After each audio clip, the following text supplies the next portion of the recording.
एक गांव में सूरज नाम का एक नौजवान लड़का रहता था। जैसा उसका नाम था वैसा ही उसका स्वभाव भी था, एकदम भोला। वो ज्यादा दिमाग नहीं लगाता था, जैसा उसके घर वाले और लोग उसे बोल देते वैसा ही वो कर देता था, और जो उसे लगता बिना सोचे समझे लोगों के सामने वही बोल देता। सूरज के घर की आर्थिक स्थिति काफी अच्छी थी। उसके पिता के पास खेती करने के लिए पर्याप्त जमीन थी, जिसमें अच्छी खासी फसल हो जाती थी। सूरज के माता पिता काफी दयालु स्वभाव के व्यक्ति थे, लेकिन लोग उनके इस दयालु स्वभाव का गलत फायदा उठाते थे।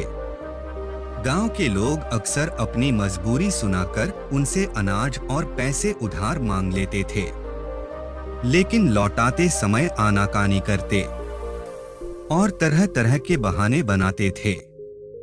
सूरज के माता पिता भी अपने शांत और दयालु स्वभाव की वजह से लोगों पर अपना उधार वापस लेने के लिए दबाव नहीं डालते थे। इस तरीके से दोस्तों, रिश्तेदारों और गांव वालों के बीच उनके बहुत से पैसे उधार के रूप में फंस चुके थे। इसके बावजूद अब भी अगर उनके पास कोई अपनी मजबूरी सुनाकर रोने लग जाता तो वो उसे भी धन या पैसे उधार देकर उसकी मदद कर देते। शायद अपने माता पिता की वजह से ही सूरज का स्वभाव भी इतना भोला था। इसी बीच सूरज के माता पिता बड़े धूमधाम से सूरज की शादी भी कर देते हैं। लेकिन सूरज की पत्नी स्वभाव से थोड़ी तेज और नाज नखरे वाली थी, इसीलिए वो अपनी मनमर्जी के खर्चे करती और अपनी बातों से घर वालों को दबा कर रखती। लेकिन सूरज अपनी पत्नी से बहुत प्रेम करता था। वो उसकी हर इच्छा पूरी करता और उसे अपनी सारी बातें साझा करता। इसी तरीके से कुछ साल बीत गए, लेकिन एक दिन अचानक सूरज के पिता की तबीयत खराब हो गई। उन्हें गांव के वैद्य के पास ले जाया गया, लेकिन गांव के वैद्य को उनकी बीमारी का पता नहीं चल पाया। तो फिर उन्हें नगर के बड़े बेटे के पास ले जाया गया, जहां जाकर उन्हें पता चला कि सूरज के पिता के शरीर में कर्क रोग की शुरुआत हो चुकी है। वैद्य ने सूरज की मां को बताया कि वैसे तो इस रोग का कोई इलाज नहीं है, लेकिन क्योंकि अभी रोग की शुरुआत ही है, इसीलिए अगर सही उपचार किया जाए तो संभावना है कि रोगी को बचाया जा सकता है। लेकिन इस उपचार में समय और धन दोनों की बड़ी मात्रा में जरूरत है। सूरज और सूरज के पिता को वैद्य के पास छोड़कर उसकी मां धन की व्यवस्था करने के लिए वापस आ जाती है और वह उन सभी लोगों के घर जाती है जिन्होंने पैसे उधार दे रखे थे। उनमें से कुछ लोग तो पैसा वापस कर देते हैं, लेकिन ज्यादातर लोग यहाँ वहाँ के बहाने बनाकर बात को टाल देते हैं। इसीलिए सूरज की मांग गांव के सेठ से ब्याज में पैसे लेकर शहर वापस चली आती हैं और अपने पति का इलाज शुरू करवाती है। लेकिन इलाज बेहद ही महंगा था और लंबा चल रहा था, इसीलिए साहूकार से और ज्यादा पैसे उधार लेने की बजाय सूरज और उसकी मां ने अपने कुछ खेत बेचने का निश्चय किया और उन्होंने अपने कुछ खेत गांव के सेठ को बेच भी दिए। लेकिन इतना लंबा इलाज करवाने के बावजूद भी सूरज के पिता की तबीयत ठीक होने का नाम नहीं ले रही थी।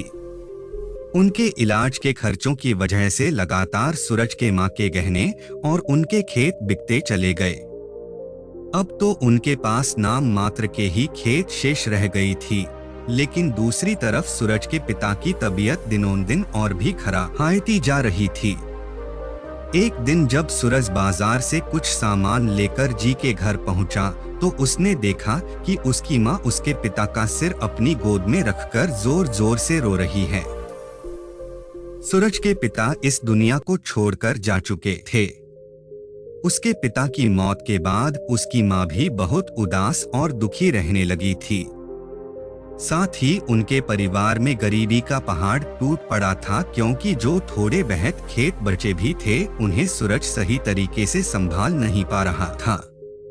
अब तक घर और खेत की सारी जिम्मेदारी उसके पिता ही संभाला करते थे, इसीलिए किसी भी काम को ठीक से नहीं कर पा रहा था। सूरज की पत्नी, जिसे मनमर्जी खर्चा करने की आदत थी, अब उसके फिजूल खर्चे भी बंद हो चुके थे, इसीलिए अब वो अपनी सास और सूरज से कुछ नहीं थी। घर में रोज छोटी छोटी बातों पर झगड़ा कर लेती, लेकिन सूरज और उसकी माँ चुपचाप उसकी बातें सुन लेती। सूरज अपने साधारण स्वभाव की वजह से अपनी सारी कमजोरियों, पिछली गलतियों और सारी बेवकूफियों के बारे में अपनी पत्नी को बता देता। बाद में पत्नी उसकी इन्हीं बेवकूफियों के बारे में बोल बोलकर उसे ताने मारती और कई बार तो अपने मायके वालों के सामने उसे जलील भी करती। सूरज को लगता था कि अगर वो अपने दोस्तों और रिश्तेदारों से अपनी मजबूरी और दुख के बारे में बात करेगा तो लोगों से उसे सहानुभूति और मदद मिलेगी, लेकिन लोग उसकी मजबूरी सुनकर उसके सामने तो उसे विचारक कहते, लेकिन बाद में उसका मजाक उड़ाते कि कैसा बेवकूफ इंसान है, इसका बाप ही बेवकूफ था और यह भी बेवकूफ है, हम इसकी मदद कैसे कर दें, ये लल्लू इंसान हमारे पैसे वापस कैसे करेगा। इसी तरह से लोग उसकी पीठ पीछे उसके बारे में तरह तरह की बातें करती और उसका मजाक बनाते हैं। लोग सूरज और उसकी माँ के सामने अच्छी अच्छी सलाह तो देते, लेकिन कोई भी असलियत में उसकी मदद करने के लिए सामने नहीं आता था। ऐसे ही एक दिन अचानक रात में सूरज की माँ के सीने में दर्द उठा और वो भी भगवान को प्यारी हो गई। इस घटना के बाद से सूरज बहुत ही उदास और परेशान रहने लगा। काम तो वह पहले से ही ठीक से नहीं कर पाता था, लेकिन अपनी माँ के जाने के बाद अब वो घर में ही उदास और दुखी होकर बड़ा रहता था। इस बात पर उसकी पत्नी उसी दिन भर ताने मारती और पड़ोसियों से उसकी बुराई करती। वह कहती जैसे इसके माँ बाप ने कम में और डरपोक थे, वैसा ही ये भी है। जब सूरज को पड़ोसियों के मुंह से अपनी पत्नी के द्वारा की गई उसकी बुराई के बारे में पता चलता तो उसे बहुत गुस्सा आता और गुस्से में वे भी अपनी पत्नी की पड़ोसियों से बुवाई कर देता। उनकी इस आदत की वजह से पड़ोसी अपने सामने सूरज और उसकी पत्नी का मजाक बनाते हैं और उन दोनों की एक दूसरे से चुगली भी करते, जिसकी वजह से सूरज और उसकी पत्नी के बीच झगड़े होने शुरू हो गए। एक दिन झगड़े के दौरान उसकी पत्नी घर छोड़कर अपने मायके चली गई और यह धमकी दे गई कि अब वे कभी वापस नहीं आएगी। पत्नी के जाने के बाद सूरज और भी अकेला पड़ गया और वो पूरे दिन दुखी होकर अपने भाग्य को कोसता रहता। कई बार तो उसे विचार आता कि अब आत्महत्या ही कर लेता हूँ, लेकिन फिर वह कुछ सोचकर रुक जाता। कुछ समय पहले तक जो लोग सूरज को अपना दोस्त, रिश्तेदार और पड़ोसी बताकर मीठी मीठी बातें करते और उसके पिता से सहायता मांगते थे, आज वही लोग सूरज का मजाक उड़ाते और उसे पागल कहते। अंदर से दुखी और पूरी तरह से टूट चुका सूरज बस किसी तरह से अपना जीवन काट रहा था। लेकिन एक दिन सूरज के गांव में एक बहुत ही प्रसिद्ध महात्मा आते हैं। जब सूरज को उन महात्मा के बारे में पता चलता है तो वह सीधे उनके पास जाता है और उनके चरणों में गिरकर रोने लगता है। महात्मा सूरज को उठाते हैं और उससे उसके इस असीम दुख का कारण पूछते हैं, तो सूरज अपने परिवार की सारी कहानी महात्मा जी को कहा सुनाता है। सूरज की पूरी बात को ध्यान से सुनने के बाद महात्मा उससे कहते हैं, तुम्हारे परिवार की इस हालत का कारण कोई और नहीं बल्कि तुम्हारा और तुम्हारे माता पिता का हृदय से ज्यादा सीधा होना और उन पारिवारिक बातों को दूसरों से बता देना है, जिन बातों को कभी किसी से साझा नहीं करना चाहिए। तुम्हारे सीधे स्वभाव का इलाज तो लोगों के द्वारा दिए गए थोकों, तानों और तुम्हारी इस हालत में कर ही दिया है। लेकिन आज मैं तुम्हें उन 7 बातों के बारे में बताऊंगा जिनके बारे में तुम्हें किसी से भी बात नहीं करनी चाहिए। सूरज पूरा ध्यान लगाकर महात्मा जी बातें सुन रहा था। महात्मा जी ने कहना शुरू किया, पहली बात जो तुम्हें किसी से नहीं बतानी वो है तुम्हारे दुख और मजबूरी। ज्यादातर लोगों के जीवन में छोटा सा दुख और मजबूरी आई नहीं कि वो इसका ढिंढोरा पीटना शुरू कर देते हैं। लेकिन क्या दूसरों को अपना दुख और मजबूरी बताने से हमें उस दुख से छुटकारा मिल जाता है? नहीं, बिल्कुल नहीं, बल्कि ऐसा करने से हम लोगों की नजरों में एक कमजोर और मजबूर व्यक्ति साबित हो जाते हैं। ज्यादातर लोग मदद तो करते नहीं, लेकिन हमारी पीठ पीछे हमारे इस मजबूरी का उपहास जरूर उठाते हैं। जरा सोचो, दूसरों से अपनी मजबूरी बताने का क्या कारण हो सकता है? या तो अपनी मजबूरी बताकर सामने वाले की सहानुभूति हासिल करना चाहते हैं, या फिर उससे किसी प्रकार की आर्थिक मदद चाहते हैं। लेकिन अगर किसी ने तुम्हारी मदद कर भी दी तो फिर वो बदले में तुमसे इससे भी बड़ी मदद की उम्मीद रखेगा, और अगर तुम उसकी मदद नहीं कर पाए तो फिर वो मन ही मन तुम्हें अपना दुश्मन मानने लगेगा। और अगर गलती से भी तुमने अपनी मजबूरी अपने दुश्मन को बता दी तो वह तुम्हारी इस मजबूरी का गलत फायदा भी उठा सकता है, क्योंकि वह समझ जाएगा कि इस समय तुम कमजोर और मजबूर हो और तुमसे बदला लेने का यही सही समय है।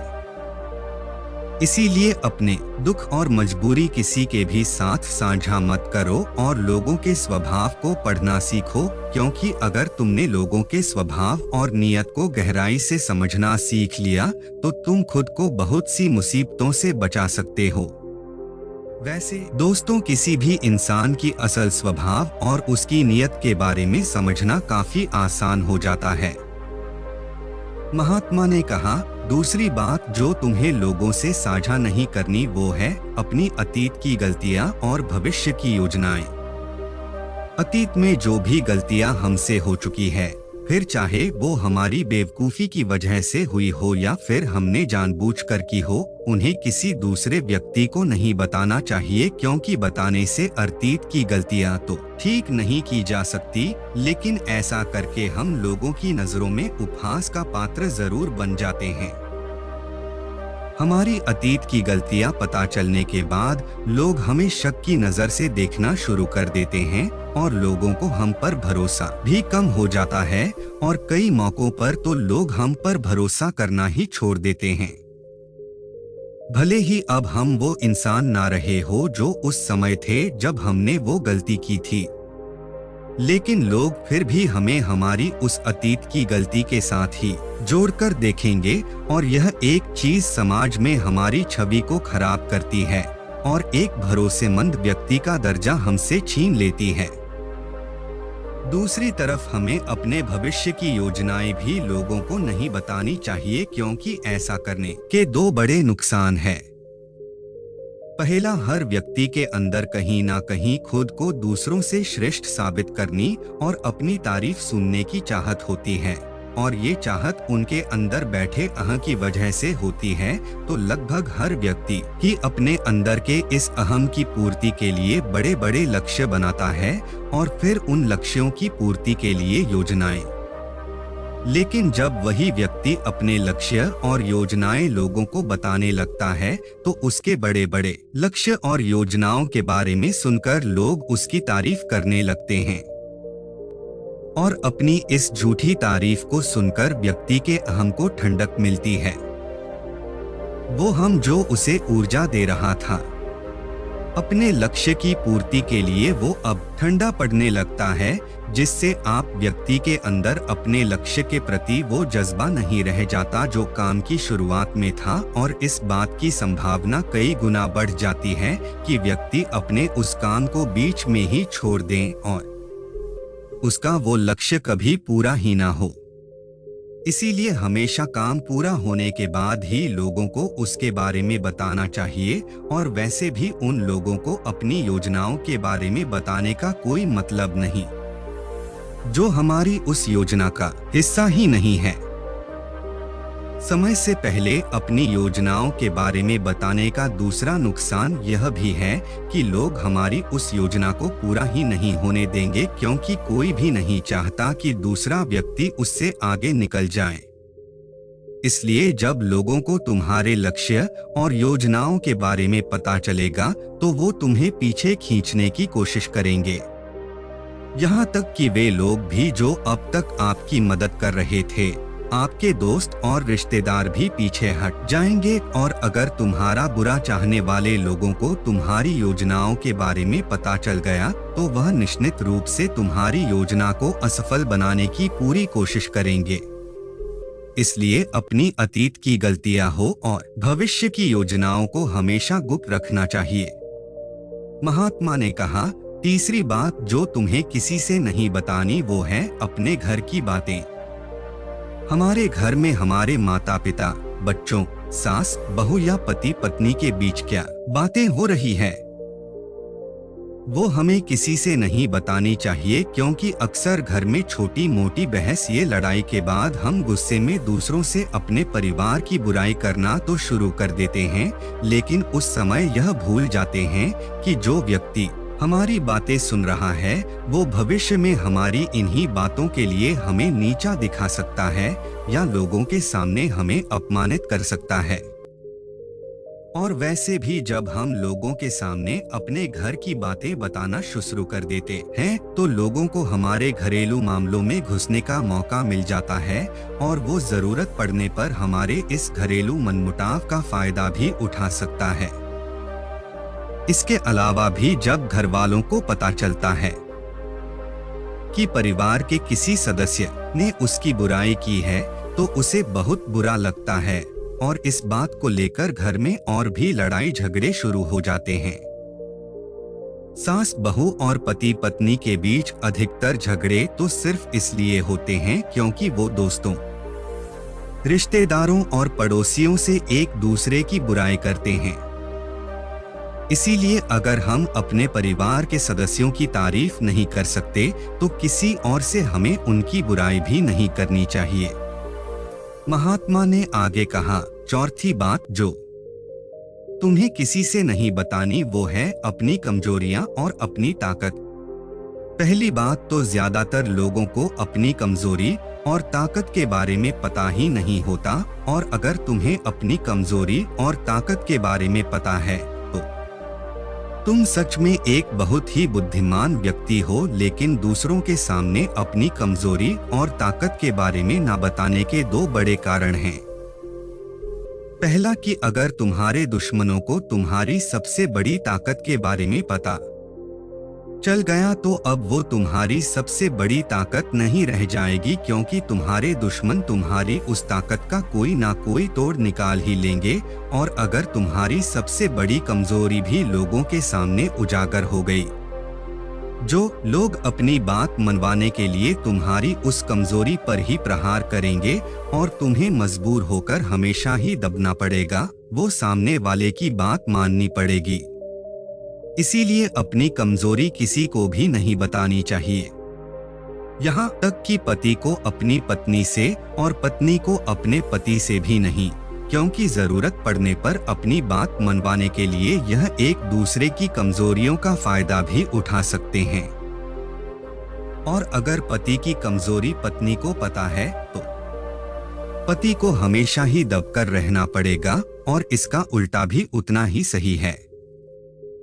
महात्मा ने आगे कहा, पांचवी बात जो तुम्हें दूसरों से नहीं बतानी वो है अपनी आमदनी और अपने धन के बारे में। अब किसी से अपनी आमदनी के बारे में ना बताने का क्या कारण हो सकता है? तो इसके दो बड़े कारण हैं। पहला कि अगर हमारी आमदनी कम है और लोगों को इसके बारे में पता चल गया तो वो जरूरत पड़ने पर कभी भी हमारी आर्थिक मदद नहीं करेंगे और हमसे दूर भागेंगे, क्योंकि समाज में एक गरीब व्यक्ति की आर्थिक मदद करने से हर व्यक्ति डरता है। उन्हें इस बात का डर होता है कि इसकी आमदनी तो इतनी कम है, ये पैसे वापस कैसे करेगा। और साथ ही हमारी आमदनी के बारे में जानकर लोग हमारी हैसियत का अनुमान भी लगा लेते हैं और फिर हमें उसी के अनुसार इज्जत भी देते हैं, और अगर आमदनी बेहद कम है तो हमारा उपहास भी उड़ाते हैं।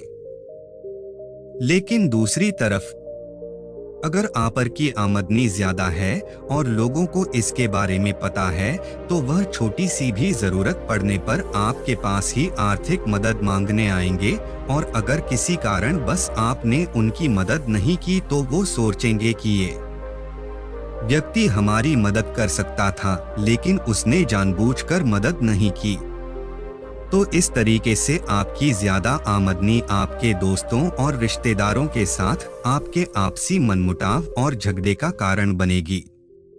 इसीलिए अगर आमदनी कम है तो लोग मजाक उड़ाएंगे, और अगर ज्यादा है तो हर व्यक्ति तुमसे मदद मांगता रहेगा।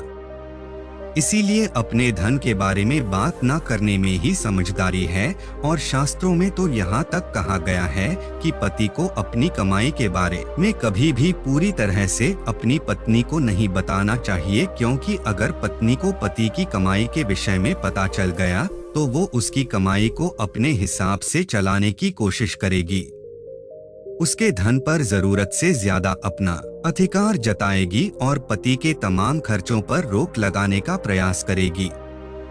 महात्मा ने उसे आगे कहा, छठी बात जो तुम्हें लोगों से नहीं बतानी वो है अपने अपमान के बारे में। अगर तुम्हें किसी कारण से कहीं पर भी अपमानित होना पड़ा है तो इसके बारे में कभी किसी चर्चा ना करो। अपनी पत्नी को भी ना बताओ, क्योंकि तुम्हारी पत्नी बेशक उस वक्त तुम्हारे पक्ष में बात करेगी, लेकिन बाद में बात बात पर उस अपमान का ताना देती रहेंगी। और अगर दूसरे लोगों को भी तुम्हारे उस अतीत में हुए अपमान के बारे में पता है तो वो कभी भी चार लोगों के सामने तुम्हारे उस अपमान के बारे में बात करके तुम्हें जलील कर सकते हैं। महात्मा ने आगे कहा, सातवीं और अंतिम बात जो तुम्हें दूसरों से साझा नहीं करनी वो है अपने मित्र और अपने शत्रुओं के बारे में।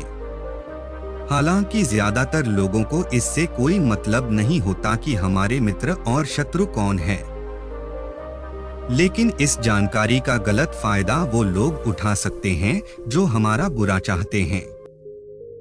अगर हमारे शत्रुओं को यह पता चल गया कि हमारे मित्र कौन है जो जरूरत पड़ने पर हमारा साथ दे सकते हैं, तो वो हमारे मित्रों के साथ अपने संबंध गहरे करके उन्हें हमसे दूर ये हमारे खिलाफ कर सकते हैं। और अगर हमारे मित्रों को ये पता है कि हमारा सबसे बड़ा शत्रु कौन है, तो अगर आने वाले समय में किसी कारण बस हमारा वो मित्र हमारा शत्रु बन जाता है, तो वो हमारे उस पुराने शत्रुओं के साथ मिलकर हमारा बड़ा नुकसान कर सकता है।